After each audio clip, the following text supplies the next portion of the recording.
Hello learners of Postgraduate Diploma in Environmental and Occupational Health. The course is MEVE 001 and the title is Environmental Impact Assessment for Environmental Health. The topic for today is SEA, Economic Impact Analysis.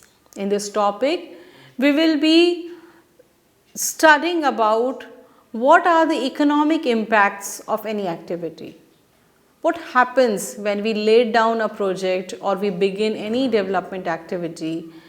Does it affect the economic patterns? Does it affect the economic activity of the people who are working on that project and also on the people who are living nearby those areas?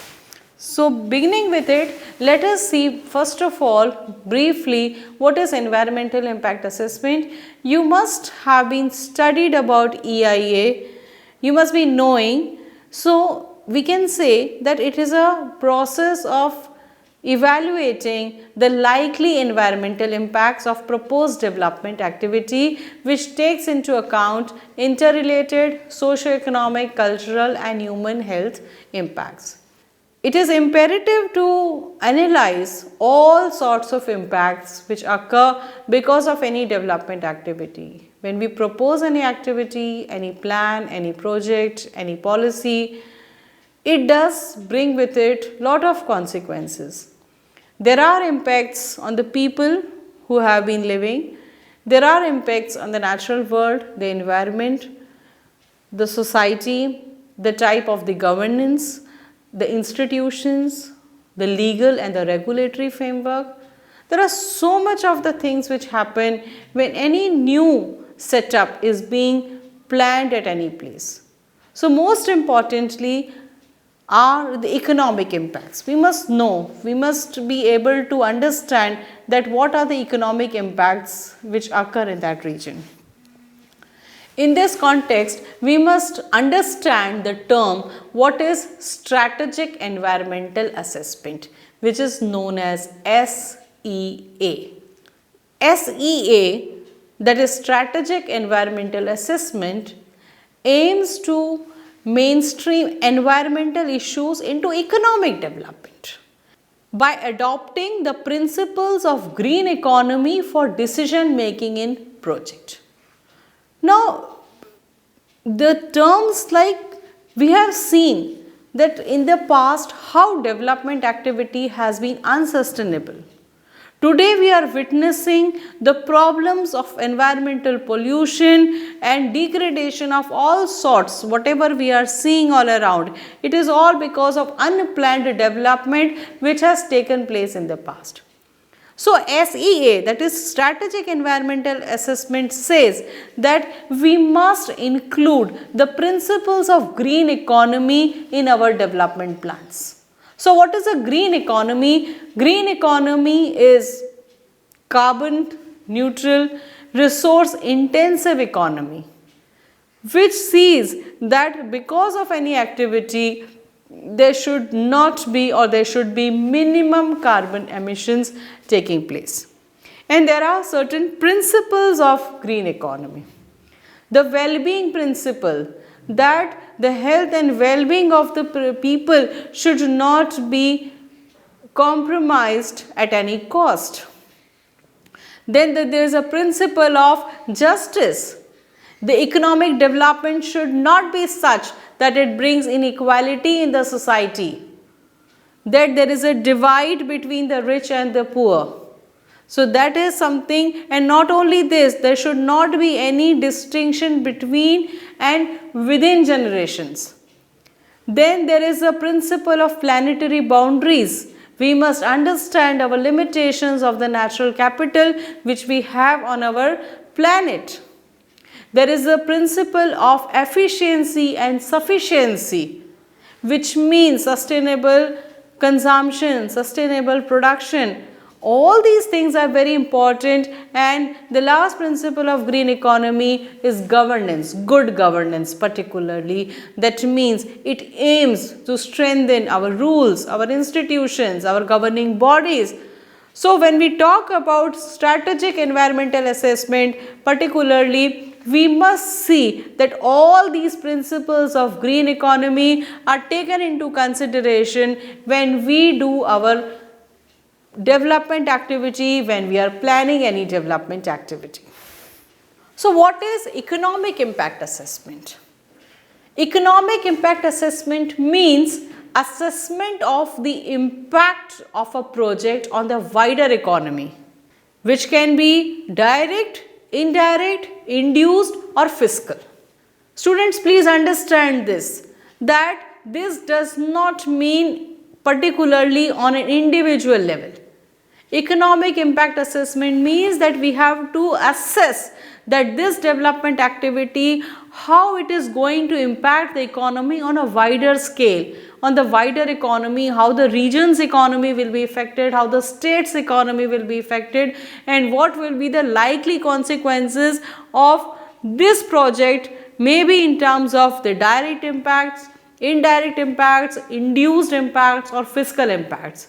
Will there be any? So because this type of exercise is very essential, because we are investing a lot of capital, lot of money in the development activities, and after that if we find that it has not led to any kind of economic development, it is going to be a futile exercise.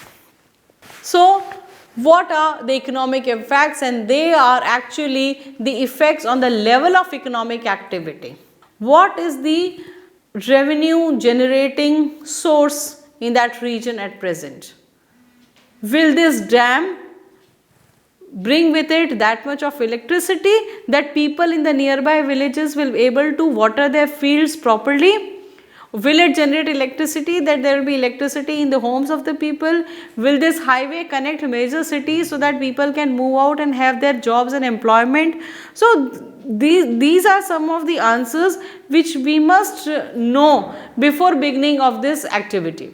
And this has been ascertained, they are different from the individual user benefits of a particular facility or service. Say for example, if we plan to set up any airport, we are not concerned with how the individual user will be benefited by this facility or by this amenity. But on a wider scale, larger scale, we see that bringing in airport in this region will bring in the economic development of the region as a whole. So these are, we have to understand that economic impact doesn't relate to any one user or any individual, but it relates to the impact of the economic development on a larger scale or that whole region. And economic impacts also lead to fiscal impacts. Government expenditures, government tax regimes, government revenue collection, all these factors are impacted by these economic effects which are brought about by these development activities. So many a times it has also been seen that these economic impacts lead to fiscal impacts, the changes in the tax patterns laid down by the government. What are the objectives of economic impact analysis?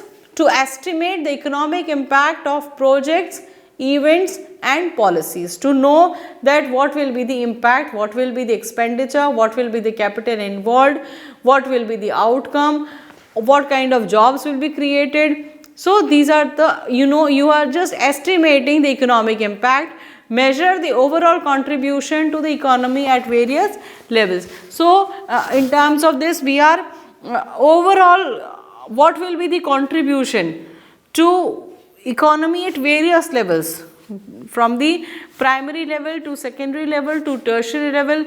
Is it going to make any difference at these levels?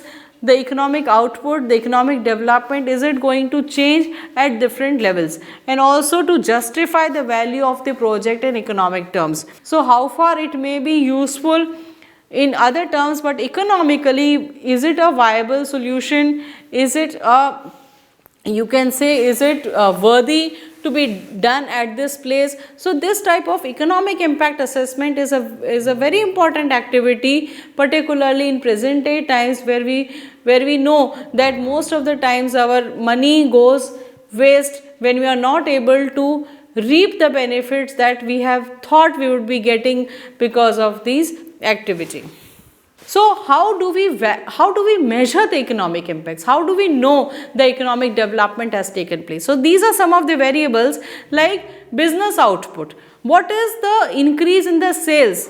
For example, if it is a factory, if it is any industry, automobile industry, we have to see that has it led to increase in the sales?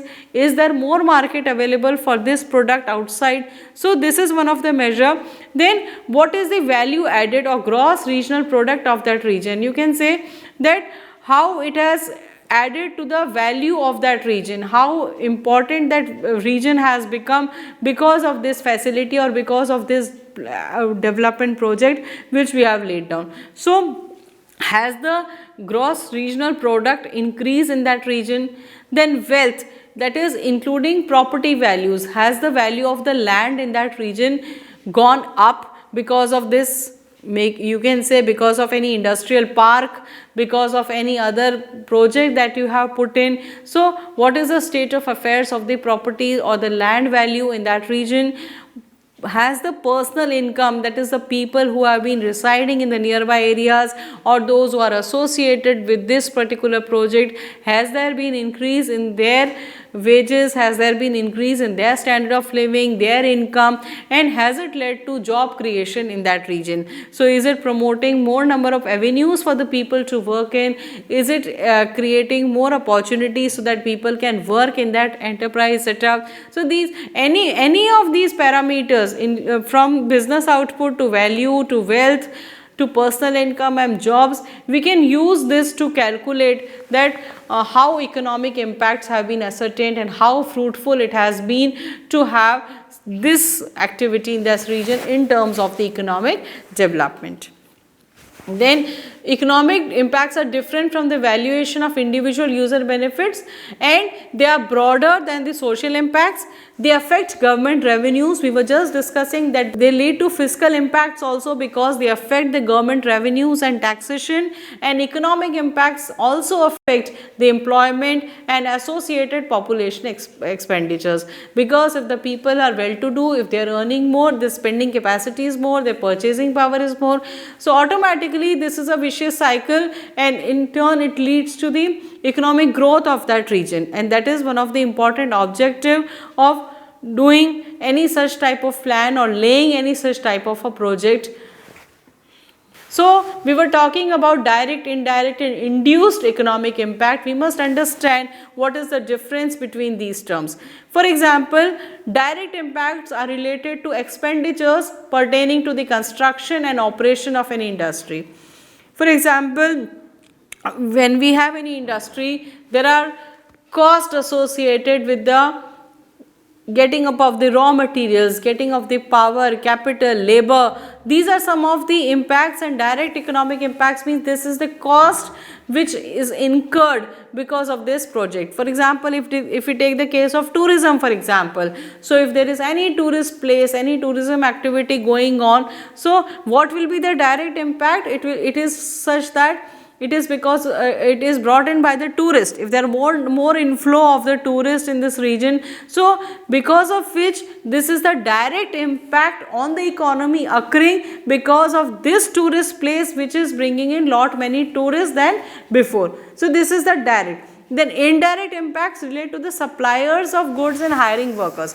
For example, whenever there is any activity in the nearby regions, we find that there is a lot of scope of other work being done. Say for example, same case if we take the case of tourism, in the nearby areas, in the nearby regions of that tourist place, we find that lot many hotels come up, lot many eateries come up, lot many people are indulged in making some sort of handicraft or something. So these are some of the ancillary activities which go on, and these are the indirect impacts of that particular project which has laid down. And the third one is the induced effect. Induced effect are occurring because of the employees and the service. Whenever such type of activity is done, the people who are directly involved, the people who are working in that area, they get increase in their wages, their salaries increase, so their spending increases, their earnings are increasing. So because of their development activity, there is an induced effect on the economy of the people who are dependent on that particular project. So these are some of the examples, and these are some of the you can say common direct, indirect and induced economic impacts. And in any type of activity which is being done, it is very common to find that there are always direct, indirect, induced. And we have also studied about the fiscal impacts on a large scale, how government views this economic activity and how government plans to change the tax reforms and the revenues. These are also some of the important fiscal impacts which need and which have occurred because of several plans and policies in the past. So one of the important tool in this regard is cost benefit analysis, and it involves the identification, organizing information and monetary evaluation of anticipated economic and social cost and benefits of proposed public initiatives. This is one of the tool, because when we talk about impact assessment in terms of economy, it is very imperative to conduct the cost benefit analysis. We know that what cost we are putting in for this planned activity and what are the benefits in terms of economy we are proposing to get. However, cost benefit analysis has a limitation in that sense that it assigns every activity, it assigns the monetary value, which is not possible in many of the cases. Because the same example, if we talk about the tourism, it is not possible to calculate how the tourists are feeling and how refreshed they have become by coming at this place. We cannot convert it into the monetary terms. However, for this impact analysis and for this economic impact calculations, cost benefit analysis is generally used to calculate that what kind of feasibility of the project is there in the long run. So while concluding, this can be said that one of the important aspect of environmental impact assessment is economic impact assessment, which takes into account the economy of the region. Because whenever we plan any project, any policy or any program we are putting in, we have certain cost we have calculated which is already associated with it. But we always propose that whenever any type of activity is taking place, there will be some kind of the output in terms of economic gains, and that is the motto of economic development. And one of the main considerations is, in the past we have seen that we want development. People who are living in the villages, people who are living in the rural areas, they always feel that the region is not developed. So one of the important criteria of development we have always put is that if any industry comes, if railway line comes, if any dam is built, we said that these are the signs of development which has taken place. So we can say that it leads to economic development of the region and of the people as a whole. But however, a proper exercise in terms of economic impact assessment must be rigorously carried out to know that what are the economic condition of the people in that region at present and how far this activity will be successful in generating more income in that region, so that people will be prosperous, people will be living of well, and altogether there will be economic development in the region. Thank you.